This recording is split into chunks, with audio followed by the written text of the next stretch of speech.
হ্যাঁ 2000 ইউরো প্রতি মাসে কমপ্লিট করতে হবে। 2000 হিট না করতে পারি তাহলে ওই মাসের স্যালারি দিবে না না ওদের রুলস কম।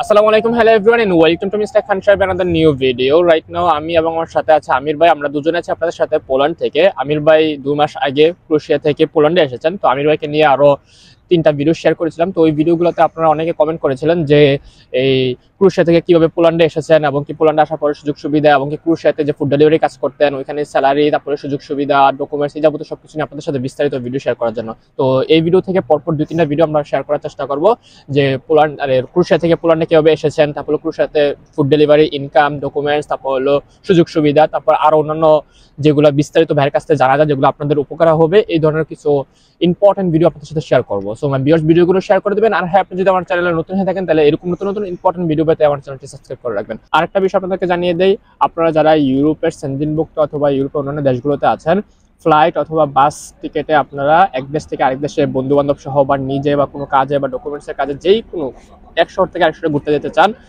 চান, আমাদের স্ক্রিনে দেওয়া পেজ থেকে নক করেন। আপনারা এই পেজ থেকে টিকেট প্লাস কিভাবে যাবেন A to Z গাইডলাইন পাবেন। তো আমির ভাই, জি বুঝতে পারছেন যে ভিডিও টপিকসটা কি আর কি, যে আপনার ক্রোয়েশিয়াতে আপনি যেই কাজের সাথে সম্পৃক্ত ছিলেন ওই কাজের সুযোগ সুবিধা, income, documents, A to Z একটু বিস্তারিত দর্শকদের উদ্দেশ্যে তুলে ধরবেন যারা নাকি নতুন আসবে তাদের জন্য যাতে উপকার হয়। আর হ্যাঁ অবশ্যই আপনারা যদি কোনো পরিচিত আত্মীয় স্বজনের আন্ডারে আসেন বা কাজ করেন তাহলে হয়তো বা একটু ভালো কিছু করতে পারবেন। এছাড়া যদি আপনারা এই দেখা যায় সাপ্লাই কোম্পানি বা বিভিন্ন আরো কোম্পানি আছে যেগুলো আপনার ভিসা বা পারমিট দেয়, ভিসার বিজনেস করে, তো ওদের কোম্পানিতে আসলে দেখা যায় একটা সাপ্লাই কোম্পানিতে পড়ে গেলে তো তখন ওইখানে অনেক সমস্যা ফেস করতে হয়, যেগুলো আমি করছি, এগুলো আপনারা জানতে পারছেন। আর একটা সমস্যা না পড়লে আর আপনারা জিনিসটা বুঝতে পারবেন না যে কি হইতে পারে বা কি হইব, ঠিক আছে? তো যাই হোক, ওগুলো তো আপনারা জানেনই। এখন মূলত বিষয় হচ্ছে আমি ফুড ডেলিভারি করছি ক্রোয়েশিয়াতে, কিভাবে করছি বা কিরকম প্রফিট বা কিরকম স্যালারি পাইতাম, তো এইগুলো নিয়ে আমরা আজকে আলোচনা করব। তো আমরা যে যারাই ক্রোয়েশিয়াতে ফুড ডেলিভারি করছি সবাই টার্গেটে ডেলিভারি করতাম।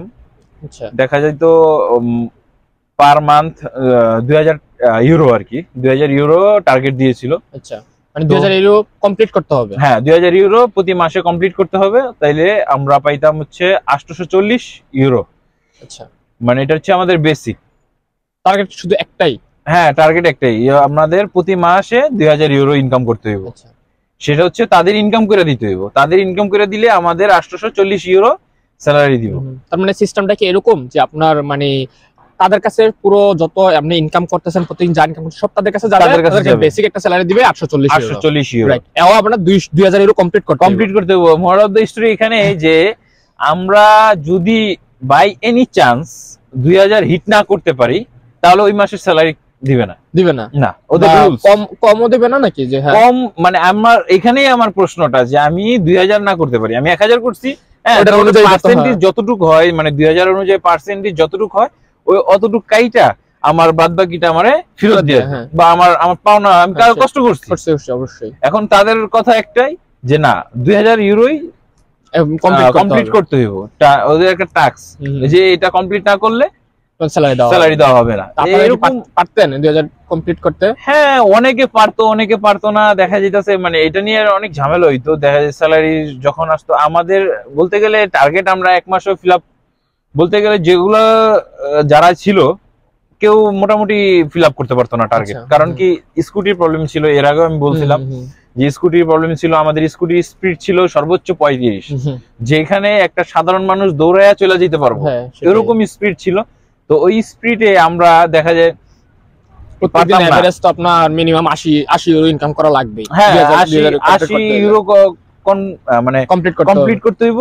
আর যদি দেখা যায় কারো অসুস্থ বা কোনো সমস্যার কারণে বের হইতে পারে নাই তাহলে তো তার টার্গেট শেষ, এটা বুঝাই যায়। এমনি কি দিত স্যালারি দিত, মানে যারা কমপ্লিট করতে পারতো না, যে কমপ্লিট করতে পারতো না যাদের, এদের স্যালারি দিত না।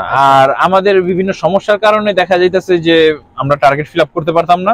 তো এই কারণে আমাদের বস মার্কো আর স্টিভ দুইজন ছিল, এরা বলছে, স্টিভ আর কি বলছে যে ওই যে আমাদের সমস্যার কারণে আমরা যেহেতু আপনারা স্যালারি কি টার্গেট ফিল আপ করতে পারেন নাই, তার জন্য আপনারা স্যালারি পাবেন, কোনো সমস্যা নেই। তো 1 মাসের স্যালারি তো আমি পাইছিলাম, তো বলছিলাম। হ্যাঁ ভিডিওতে। তো যাই হোক, তো আমাদের আবার হচ্ছে মোবাইল এগুলো কোম্পানি ফার্স্টে দিতেছিল না, তারপরে পরবর্তীতে যখন দেখছে যে আমাদের একটু সমস্যা হইতাছিল, বিভিন্ন রকমের প্রবলেম ফেস করতেছিলাম, নিজস্ব ফোন দিয়া বিভিন্ন জায়গায় ডেলিভারি করতাম, দেখা যায় পড়ে যেত। আবার দেখা যাইতেছিল যে আমাদের অনেকের মোবাইলের ব্যাটারি ছিল, মানে পাওয়ার কম ছিল, দ্যাটস ওয়াই আমরা এই মাঝপথে আটকে যেতাম।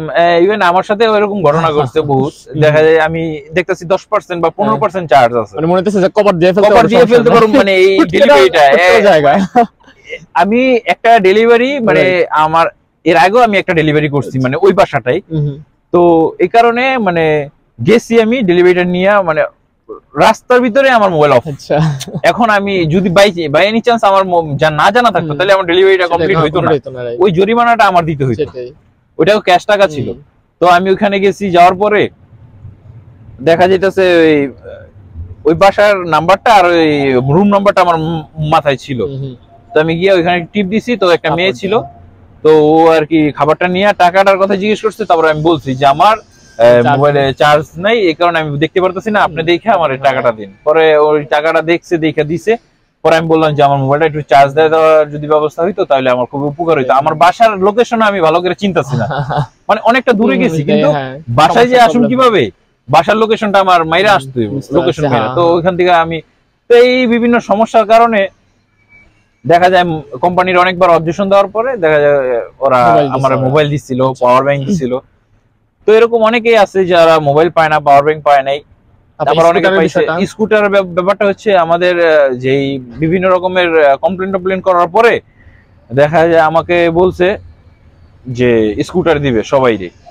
প্রথম জায়গায় কি স্কুটার ওরা দিছিল নাকি আপনারা নিজেরা কিনছিলেন? না ওরাই প্রোভাইড করছে, ওই যে সাপ্লাই কোম্পানি না, তার জন্য আর কি নরমাল স্কুটার বলতে গেলে যারা ওই স্কুটার ব্যবহার করে একদম নষ্ট, একদম ভাঙারি এরকম দোকানে ফালায় দিছে বা বিক্রি করে ফেলছে, ওদের থেকে আর কি মানে স্কুটার গুলা কিনা নিয়ে আসছে আইনা ওরা ঠিকঠাক করে মানে এক একজনের দিছে। দেখা যাইতেছে প্রতি সপ্তাহে এক একদিন পর পর মানে একজনের সার্ভিসিং করতে হয় এক একটা স্কুটার, এই কারণে আর কি সমস্যা হইতো। আর আমাদের প্রথম অবস্থায় দেখা যায় ম্যাপটা একটু ঝামেলা করতো। ডেলিভারির সিস্টেমটা যদি বলতেন, যে ক্যাশ টাকা সিস্টেমটা, তারপর হলো যে বাসায় যাওয়া ডেলিভারিটা, এই সিস্টেমটা যদি একটু বলতেন ক্লিয়ারলি। আমি যদিও জানি, বাট আমিও আপনার মুখ থেকে জানতে চাচ্ছি আর ক্যাশ টাকার ডেলিভারিটার কি সমস্যা কি, দেখা যায় রাত্রে যদি ডেলিভারি করতে যাইতে হয় তাহলে একটু সমস্যা হইতো, এছাড়া আর কোনো সমস্যা হইতো না। আর ক্যাশ টাকা আরেকটা ব্যাপার হচ্ছে আমাদের যে অ্যাকাউন্টের টাকাটা প্রতি মানে 200 টার্গেট ছিল আর কি, 220 টাকা কি 200 টাকার মতন এরকম একটা টার্গেট ছিল, যে এত টাকা ফিল আপ হয়ে গেলে মানে এত টাকা পর্যন্ত একটা না মারা যায়। কিন্তু 150 টাকার পরে যদি আমরা অফলাইন হয়ে যাই, 150 টাকার পর অফলাইন হয়ে যাই, তাইলে গিয়ে আমাদের আইডিটা অফ করে দেয়। তখন এটা তিশাক আছে আমাদের ক্রোয়েশিয়াতে ছিল আর কি, তিশাক মানে ওই যে এখানে বিভিন্ন দোকান আছে না, যেমন পানি চকলেট বিক্রি করে বা রিচার্জ করে না, এগুলোর থেকেও কিছু কেনাকাটা নিয়ে ওইখান থেকে আর কি আমরা লোড করতে হইতো, মানে মোবাইলে যেমন লোড করে না ওইভাবে আর কি ফ্যাক্স লোডের মতো আর কি, ওইখানে ওদের ব্যালেন্সটা দিতে হইতো, দিলে ওইটা আর কি আমাদের ব্যালেন্স থেকে জিরো হয়ে যেত। জিরো হয়ে গেলে তখন আবার আমাদের আইডিটা খুলে দিত, এইভাবে ক্যাশ টাকাটা আর কি লেনদেন করতে হইতো। আমরা কাস্টমার থেকে নিতাম, আমাদের কোম্পানি ই করে দিত, পে করে দিত। তখন ওই কোম্পানি পে করে দিলে তখন আমাদের আবার ওই কোম্পানিকে পে করতে হইতো প্রতি মানে 150 টাকা পর পর, মানে 150 টাকা ফিল আপ হয়ে গেলে, যেমন 150 টাকার একটা টার্গেট আছে, 150 টাকা ফিল আপ হয়ে গেলে আমরা আবার তিশাকে গিয়া কোম্পানির আইডিতে আর কি এটা টাকাটা ইনস্টল করে দিতাম। এরপরে আর কি শেষ হয়ে যেত, আবার নতুন মানে ব্যালেন্স আসতো, বিভিন্ন রকমের টাকা লেনদেন হইতো, সমস্যা নেই। অনলাইনে তো এটা অনলাইনে, আর ক্যাশ টাকাটা এই ব্যাপারেই ছিল। আর বিভিন্ন সময় আর কি রাত্রে ডেলিভারি দিলে একটু প্রবলেম হইতো, দেখা যাইতেছে ওখানে লোকাল যেই ছেলেগুলো ছিল ওরা আর কি একটু সমস্যা করতো, টাকা অনেক সময় অর্ডার করে টাকা দিত। আচ্ছা, যাই হোক ভিডিওটা আমরা এখানে শেষ করব। পরবর্তী পার্টে আমরা মানে পোল্যান্ড ক্রোয়েশিয়া থেকে পোল্যান্ডে কিভাবে আসছে বা কেন চলে আসছিল বিস্তারিত আগে তো ভিডিও শেয়ার করেছিলাম, বাট তবুও সংক্ষিপ্ত আকারে পরবর্তী ভিডিওতে আমরা শেয়ার করব। তো ভিডিওটা এখানে শেষ হচ্ছে, আর আপনাদের কি জানার আছে অবশ্যই কমেন্টের মাধ্যমে জানিয়ে দেবেন। দেখা হচ্ছে পরবর্তী পার্টে। আসসালামু আলাইকুম।